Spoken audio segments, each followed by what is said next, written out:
Baru tahu yang mak saya ada CKD. Masa tu CKD stage 4 lah. Dia belum lagi dialisis tapi bacaan CKD dia stage 4. Dia keluar daripada hospital, dia tak boleh berjalan tu.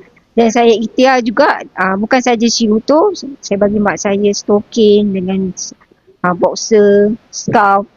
Lepas tu dia daripada situ dia boleh berjalan pelan-pelan, tapi dia kena pergi juga physio lah. Sebab memang dia tak boleh jalan sebab dah berapa lama dia dekat duduk kat hospital.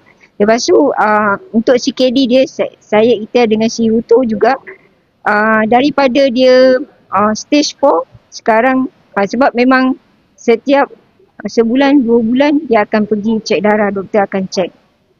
Okay, lepas tu bila saya bagi dia macam mana tau, satu hari Shiruto tu 2, satu pagi dengan satu malam. So continue sampailah bulan 10 hari tu, bila doktor cek dia punya bacaan untuk buah pinggang dia sudah jadi normal. Wah, dari tahap 4 sampai normal. Ya, sebabnya saya bagi dia bukan sekejap lah. First sekali untuk 3 bulan pertama memang tak nampak apa-apa sebab 3 kotak, 4 kotak memang tak nampak apa-apa dia punya perubahan. Tapi saya terus bagi continue tapi mak perasan dia asyik terkencing. So mak saya cakap, kenapa aku asyik pergi bilik air? Dia cakap. Dan saya cakap, mak, kalau mak pergi bilik air tu sebab mak saya punya kaki bengkak tau, sebab dia punya water retention tak bagus kan. So air dia bertakung dekat kaki. So first untuk bulan pertama, bulan kedua tu memang dia selalu terkencing lah. Dan saya cakap, okey mak, teruskan aja makan Shiruto walaupun tak nampak apa-apa lagi, cuma dia terkencing. Dan bila ambil darah memang doktor cakap, okey makcik EFGR dah sikit-sikit naik.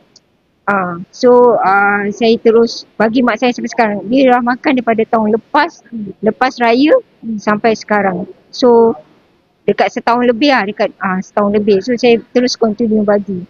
Sebab mak saya bukan saja masalah buah pinggang, tapi dia ada masalah jantung lemah, dia ada masalah usus yang lemah, lagi satu masalah paru-paru rosak sebelah.